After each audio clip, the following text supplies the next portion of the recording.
welcome back to my channel. Welcome to another money video. And this one I feel like is so long awaited, long overdue, and so exciting. It is my money goals for 2023. Can you believe that this is my third year in a row making this video? I remember the video I made 3 years ago. I had blonde hair, I had long hair. I filmed it in my dad's basement, and I just remember that day I had just gotten a ring light delivered to his house in Ottawa, and I was like, I'm gonna make this video. And I didn't know then that it would turn into a tradition, and I didn't know that it would be probably one of my favorite videos to make. Like, I just feel like these videos are so grounding in a way, like setting financial goals at the beginning of the new year. I prefer it. I was thinking about this, like as I was writing down these goals and as I was getting ready to make this video, I was like, I really prefer setting financial goals to personal goals because they're just so concrete. Plus, they often take more time to come true and you have to be patient. I mean, with personal goals, they should be concrete and you should be patient, but I feel like I'm just easier on myself with my finances when it comes to patience. And like, if I make a big goal, I know that I have to be patient to set it. Whereas with personal goals, I'm like, all right, like, I don't know. It's just easier to be harder on yourself and easier to be impatient. So I'm so here for the financial goals. I hope you enjoy this video. I hope that it's entertaining and that it's fun, but I also really hope that it is a little bit motivating and maybe inspires you to sit down and reflect on your finances and set some goals, because it's just so rewarding to set goals. Whether or not you achieve them at the end of the day, we'll talk about that in a second, but whether or not you achieve them, I think that sitting down and setting and writing down some concrete goals will really set you up on the right foot. And you don't just have to do this at the new year. You don't have to do this at the beginning of a month. Like, you can do this whenever. So the reason I said this video feels overdue is because we are already mid-January and I've been thinking about these goals and I've had this video in mind. I knew I was gonna film it because it's like a tradition at this point, but I've had these goals in mind for literally since before New Year's Eve. Like, I've known pretty much what I want my financial goals to be, what I want to work on this year. But I just want to open up for a second and let you guys know that I feel like January has been so rough on me. I felt so tired. I felt so uninspired. I felt so unmotivated. And I don't know what's going on besides chalking it up to like some seasonal depression. I really don't know. And I'm just opening up about this. I'm just sharing this in case anyone else feels the same way. I'm really trying not to be hard on myself because I know that I'm not alone out there. And so if you are feeling the same way, if you're feeling tired, if you're feeling demotivated, I'm right there with you, and just don't be hard on yourself. You can pick this up and you can get your life together whenever. So I'm only mentioning this, and I feel like I've mentioned it in every one of my videos so far in January, but I'm just mentioning it so that if you're feeling the same way, you don't feel alone. But since sitting down, like, I kind of had to push myself today to like, okay, Zoe, you've had these ideas in your mind for weeks now. Sit down, put them down on paper, and like get to it. And I'm glad I gave myself this little push because it felt really good. And now sitting here filming this, I do feel a lot more motivated. So maybe this video can be the push that you need. I don't know, but I love you and I'm sending you lots of motivation and inspiration. And I really hope you like this video. So diving in, this would normally be the part where I would sit down and review my goals from last year. If you guys remember, I filmed that video in Florida. I was wearing like an activewear workout set. I was living my best life. I had just been laid off. I was like unemployed, and I have big dreams and big aspirations. And I feel like that video, so let's call it video number 2 for 2022, was more realistic than video number 1 in 2021. Like in 2021, I was like, get ready to buy property. Like, what? Okay, like, no. So I feel like in video 2, I was more realistic than video 1, but the only thing I remember saying, and I did not go back and watch that video before filming this one.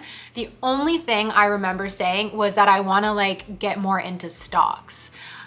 Which, there's nothing wrong with stocks. Like, stocks are great and getting into stocks is fantastic, and sure I wish I had done more of it, but like specifically I said that because that was when the market was like very high. My boyfriend was making a lot of like investment moves. That was when I bought crypto, and I was very persuaded by what was going on social media, what was going on in my friend group and with the people around me. I was super persuaded into thinking that like stocks and crypto was kind of the move. Now, if you guys saw my like yearly recap, you know that my stocks and my crypto aren't doing so great.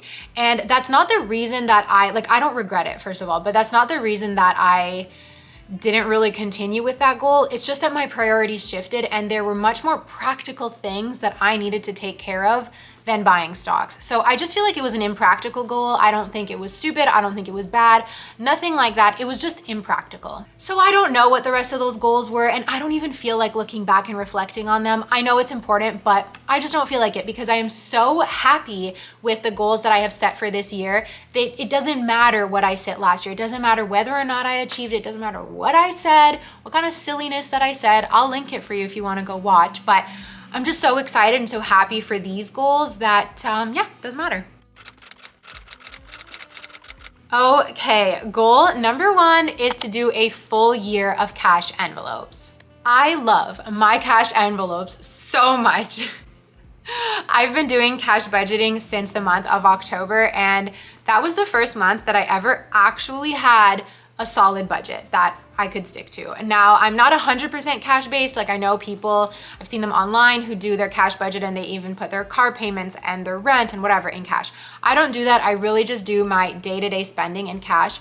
But my gosh, you guys, it has changed my life. I can't say enough good things about this method, and I really want to do like a whole year of cash envelope budgeting. For me, it's just like, it's super sustainable. It works. It's fun. I enjoy doing it. I get a lot of pleasure out of doing my finances and doing my budgeting now. So I'm like, why change it? Why try something new? Like, let's stick to it. It works. I feel like it's the kind of thing, and like old me totally would have been like this, where after a couple months, let's say like after 5 months of like nailing it, I would get this like inflated confidence. I'd feel like I'm so good with my finances that I don't need the cash budget anymore. And then I would slowly tumble back into like overspending and blah, blah, blah. So I really just think that if I can get a full year of cash budgeting under my belt, it'll be super rewarding. It'll prevent lifestyle creep, and it will just really keep me like on my toes with my finances and staying steady. Because so many times with my finances and even with other goals in general,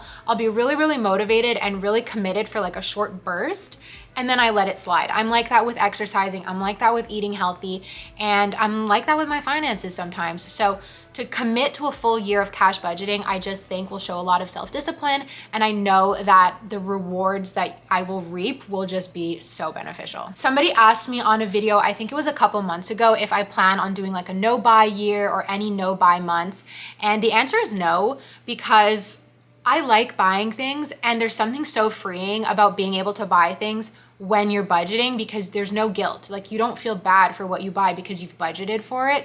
So I don't think, for me, like the answer is not restricting myself, because then I'll just go crazy. Like, I did a no buy month once, and the following month I went crazy. So to me, that just doesn't, like, it ends up not being worth it. I'd rather find something sustainable and stick to it and commit to it. So goal number 1, cash envelopes for a whole year. I am very confident that I can achieve this one. It's 3/29.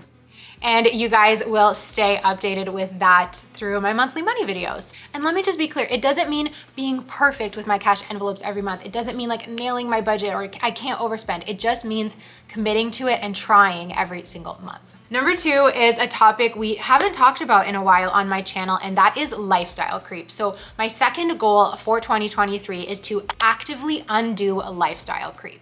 Now, I don't have a concrete plan for this one, but I really wanted to share it because I think this is one that probably a lot of people watching could instantly apply. And I was thinking about it this morning when I was taking the metro to work, that this could be so rewarding. So here's how I picture it, okay? Let's say, well, I guess first of all, let's just define a lifestyle creep really quick. It's basically when your earnings or your salary goes up and then your lifestyle goes up with it. So let's say you get a raise and you make an extra $5,000 a year. Great. But then you get a bit of a nicer apartment and you start treating yourself to manicures every month, and you whatever, you know? So you end up not really you earn more, but you're not saving more. You're not better off financially because now you're spending on all of these things. So what if we could actively undo that lifestyle creep? And I always give the example of my nails, but it's just because getting manicures are so astronomically expensive in Montreal. And ever since switching to doing my nails at home, I've felt so fulfilled and I've saved so much money that I just love giving this example. But let's say you get a $70 manicure once a month, which is like the going rate for a gel manicure here in Montreal. If you get tips, if you get anything else, like you're looking at $100. So let's say you spend $70 a month on a manicure and you sit back and you think, you know what? I feel like this manicure thing, like I could do it at home, I can learn, and it's really a luxury that I don't need. I'd rather prioritize savings. Rather than just cutting out your manicures and going about your life and maybe letting that $70 trickle into your other spending. What if you saved that $70? What if every month you put that $70 on auto deposit, so without even being able to think about it, it went right into one of your savings accounts? So that's like a very easy, tangible example. I was trying to think of a place where I could do this, but I don't really have any recurring expenses except for parking. So I pay $160 a month for indoor parking here in downtown Montreal. And it's really nice to have indoor parking. I don't need to dig myself out of the snow in a snowstorm. I don't need to brush off my car. I know my car is safe, all these things, it's really nice. But at the end of the day, it is a luxury. And I've been thinking, what if I cut out my indoor parking? I would save $160 a month. And then what if I automatically transferred that $160 to my retirement savings every single month? That's just actively taking that money and putting it towards something that is for future me, and that makes me feel really good. So I'm not 100% sure if I am going to do that, but I think that's something that would be really good. And so I want to keep reflecting on these little areas where what can I cut back on, or what have I cut back on that I can take that money and put it on auto deposit into my savings to actively reduce my lifestyle creep. Okay. My biggest goal, my most exciting goal, and the reason I feel like I'm so much more just wanting to be realistic this year, become debt-free. Yes, you guys, I am going to once again go on a debt-free journey. Now, I don't have nearly as much debt as I do when I did my big debt-free journey when I was paying off my student loans. And I think because for so long my debt was so minimal, I never thought of it as a really big deal. I never thought of it as a debt-free journey. I never thought of it as something to really commit to. I was just more passive with it, and I was like, oh, it'll go away on its own. Well, surprise, no, it won't.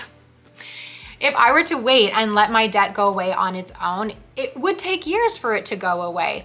My LOC, my line of credit, doesn't automatically repay itself, so I would have to pay that back, and I was just doing it slowly. But my car loan is on automatic scheduled payments of about $200 a month, and it would take over a year to pay that off if I don't pay more than those automatic payments. So I've decided to be more mindful of that and to actively work on paying off my debt, really make it a priority this year, because I just think it would be such a weight off my shoulders to get rid of that debt. I know that a car loan isn't bad debt necessarily, and it's not that big of a deal. And right now my car loan, Right now my car loan is at just under $3,000, so it's really not the end of the world. It doesn't keep me up at night the way that my $40,000 student loan did, but I just know that if I paid that off quickly, it would be a relief. So this is the new journal that I got for the new year, where I journal my thoughts and my daily emotions. I love, love, love journaling. But this time around, what I did was I actually put all of my goals on paper at the beginning of this journal. And so I want to get in the habit of carrying my journal everywhere with me, so that whenever I have a thought or maybe an anxious moment or just want to jot down a to-do list, I can do that in my journal. But then I'm also carrying my goals around with me everywhere. This was super inspired by Carter Sullivan. She always posts a picture of her paper goals in her videos, and so that is what inspired me to do it in my journal. I've tried Notion, I've tried having a spreadsheet, but at the end of the day, something that you can really carry around with you, I think, will work best for me. And I often revert back to paper. I like a paper agenda. I just like paper. So we're gonna try this year. All that to say is that at the beginning of this journal, I wrote down 4 of my 8 financial goals and left a big space. I'll put a picture on the screen. I left a big space so that every time I contribute to these goals, I can write it down and basically see a countdown to achieving my goals. So right now my starting debt for my car loan is at $2,842.86. I wrote down the balance as of January 1st. And then every time I make a payment, I can update here with the date and the remaining balance and watch that number shrink. I think it's gonna be so motivating. Now, I also did the same for my line of credit. I put the January 1st starting amount, which is $2,172.29, and I'm gonna do the same thing. Now, between the two, my priority is to pay off the line of credit first because one, I don't have the habit of paying it because there's nothing on auto pay the way that my car loan is set up on auto pay. But secondly, the interest rate is higher. So it's much more important that I get that one out of the way first because I'm paying more interest on the money, meaning the loan is more expensive. So if I want to get this line of credit paid off in 3 months, I would have to contribute about $724 a month to get that totally nixed, which I think is worth it and I think is doable if I want to prioritize that above my emergency fund, above my other loan. $724 is the number that I have to hit. Now, my car loan, I am gonna leave on auto pay for now. I feel like the car loan will get really aggressive with once the LOC is paid off, so that will be a little bit later into the year. For now, keep making those auto payments. I have no choice but to do them. And then afterwards, start adding in some monthly lump sums to get that out of the way by 2024. Number 4 is another very big goal, which is to complete my $10,000 emergency fund. This emergency fund has been a work in progress for so many years, and that's okay. I just really want 2023 to be the year that I fill it up. I had kind of filled it up in 2021, and then I took a bunch of it out to buy a car, which is fine. I mean, it's technically not an emergency fund. I just wasn't like properly allocating my money, but this year I really want to like have that put away. I feel like once I fill up that emergency fund, I'll be able to focus on those other goals like the stock trading, like potentially buying property one day. Like, I just feel like having that emergency fund will be my base, will be my like security blanket, and then I can focus on the rest and like the really fun stuff when it comes to money. Because let's be real, planning for an emergency is not fun. It's boring and it sucks and we don't want to think about it. But I've shifted my perception of my emergency fund from like emergency, flood, damage, to like security blanket. And thinking of saving towards my security blanket is a lot more motivating than thinking of saving for an emergency. So that's the kind of trick I've done in my head. I think an emergency fund is super, super important. Like, I'm obviously not a financial expert. I'm not here to tell you what to do with your money, but I think a security blanket of whatever amount is a really good idea. Sometimes people will comment saying that $10,000 isn't enough. To me, I'm like, let me just start with $10,000. Like, I'm not even there yet, so I'm not gonna imagine more. To me, that's just really daunting. I wanna start by imagining 10. Once I hit 10, I will reevaluate. Do I wanna add more? Do I wanna shift my savings elsewhere? It's really a personal choice, so you can just do that calculation for yourself of like, what are my fixed expenses? How many months of fixed expenses do I feel comfortable with? Or is there a number, like for me, having $10,000 at the ready at my disposal is a number that makes me feel really comfortable. So that's just how I did it. There's no right or wrong way to do your emergency fund, but I do think it is a good idea. So my emergency fund is currently at $4,000, so I'm about 40% of the way there. My next sort of dilemma, I guess, and what I've been thinking about is, where do I prioritize emergency fund savings with debt repayment? Right now, I've kind of been in between the two of like, okay, here's some money for my emergency fund, here's some money for my debt, but I don't know if I wanna like go all in on my debt and then go all in on my emergency fund, or keep doing kind of 50-50. I think like where my mind is at right now is that I want to go all in on the line of credit because the interest rate is just so much higher. Like, I'm not really earning very high interest where my emergency fund is saved. It's like 1.5%, which I think is the highest you can get in Canada. Whereas the interest on my line of credit is something quite high, like 10-15%. I don't remember exactly, but from a money allocation perspective, it doesn't make sense to be spending interest on this money when I'm like not really earning interest in my emergency fund. So that's where my head is at currently. Go all in on the LOC and then split between my car payment and my line of credit because they're both equally as important to me. So I don't know if I want to like push for one versus the other yet, but we'll see. I will keep you guys updated in my monthly money updates where I'm putting my savings into. My earnings, not my savings, where I'm putting my earnings after expenses.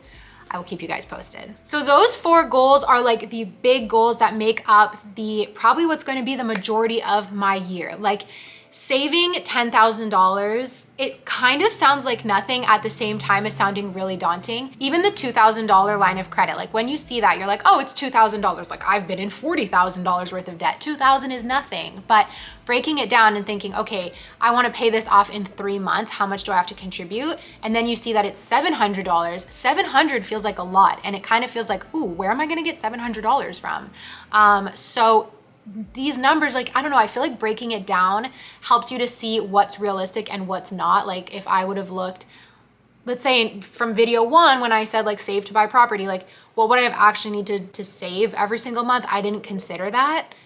And if I had, I probably wouldn't have set that goal. So these next 5 are a little bit lighter and a little bit more fun, but still practical and important. Goal number 5 is to have a $1,000 vacation sinking fund. Now, I'm not someone who like lives to travel. I feel like on my list of priorities, travel is definitely not at the top. Like, this is gonna sound horrible, but like I will spend on material things before I spend on travel. I don't really know why. It's not that I don't enjoy it. I think I actually have a sensation of guilt when it comes to travel. I didn't travel a ton when I was young. It was kind of always this thing of like, we don't have money for that, we don't have money for that. And so I still feel like I don't have money to travel. And that's fine. Like we all, you know, wanna allocate our budget to different things, but I do really enjoy traveling when I get the chance to do it. And so I think setting myself up to enable myself to travel more easily and without that guilt would be really, really nice. And I mean, $1,000, like some vacations cost way more than that, but a little trip to Florida or like a trip down south, you can make it work around $1,000. So I think having $1,000 kind of at the ready so that I can say yes to more experiences this year would be really, really fulfilling. Now this goal, I actually started setting this a couple months ago when I did like that random video. It wasn't random, but it was like at a random time, I set some updated financial goals, and having a $1,000 travel savings fund was in that video. Since then, I did achieve that goal, which felt amazing, but I am already planning to spend it. I'm going to go to Florida in February, and the peace of mind that I have knowing that I'm not like, oh my God, how am I gonna pay my plane tickets? Like, where's this money gonna come from? Oh, I'm gonna put it on my line of credit. Like, no, I have the money, I'm good. I can afford to go on this vacation. Feels amazing. So once I do drain that, I do wanna like work on replenishing it so that I can say yes to more experiences with like a non-guilty conscience. I think that's gonna be amazing this year. The next thing is a little bit more practical, but it's another sinking fund, and that is to have a $500 sinking fund for my dog, Maggie. I will constantly say how expensive it is to have a pet with like unexpected vet bills and little things that show up here and there. Like the day-to-day costs aren't bad, like food, water's free, thankfully. But my dog, I love her so much, but she is a complicated girl. I have had to shell out money for unexpected vet visits, like I said, for dog trainers and for a lot of dog sitting because she has separation anxiety. I don't leave her alone. That's what the trainer is for. But I'd rather have at least part of that money at the ready so that when these things unexpectedly come up, I'm not so like, oh, how am I gonna afford this? Like for me, paying for care for my pet is like a non-negotiable. It's not a question. It's like a commitment that I made when I got her that I am going to take care of her no matter what comes up. I would just like to be able to do so with a little bit more financial peace of mind. I feel like $500 is a really good starting amount because although it may not cover everything, although something could happen and it could cost way more than $500, God forbid, at least it's a starting point and it's a number that isn't too daunting. Like if I were to sit here and be like, I'm gonna pay off all this debt and then I'm gonna have this sinking fund and I'm gonna do this, that, I'm gonna save $10,000, like how much money do I need to make these goals come true? I wanna have my goals be realistic so they're not daunting, so that I'm more motivated to look at them every day or every couple of days there in my journal and actually work towards achieving them rather than shying away from them because they're too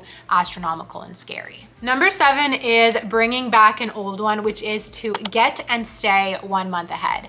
This past year of 2022, I should say, of being self-employed was a journey. It was a rocky road and I was not 1 month ahead. I was sometimes more than a month behind. And that's okay, that is fine. It was really hard in the moment and I had so many moments where I was like, oh my gosh, I should just go back and get an office job. Like, what am I doing? But being on the other side and like passing that 1 year mark is so fulfilling, and any sacrifices, any hard times, any like turmoil that I felt, I look back and I see that it was all so worth it. Nothing is guaranteed when you're self-employed, but for some reason, I just feel like I'm gonna be more successful in 2023. I don't know why, but like I'm just manifesting it. I have a really positive outlook for the new year.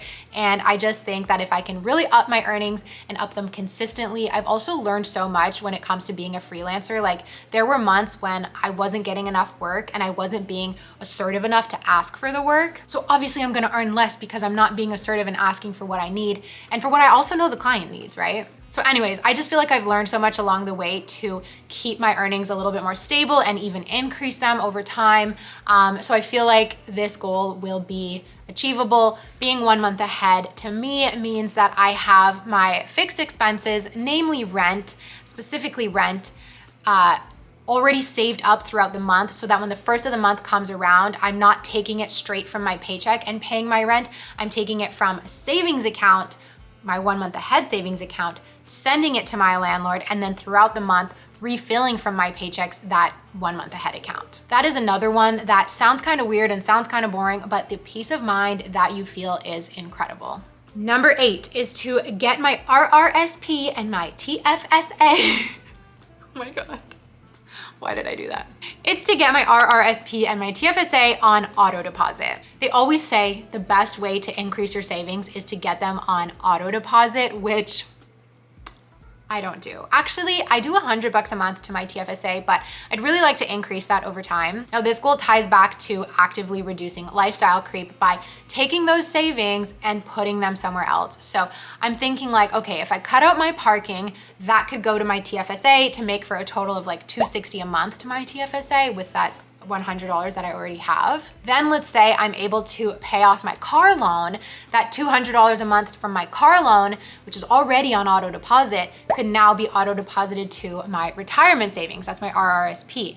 How amazing would that be? It's just like allocating the money differently so that I don't experience lifestyle creep, right? Like when I pay off my car loan, it's like, okay, now I have an extra $200 a month. No, don't get used to that. Don't go out and spend it. Like, oh, now it's time to get a manicure, you know? No.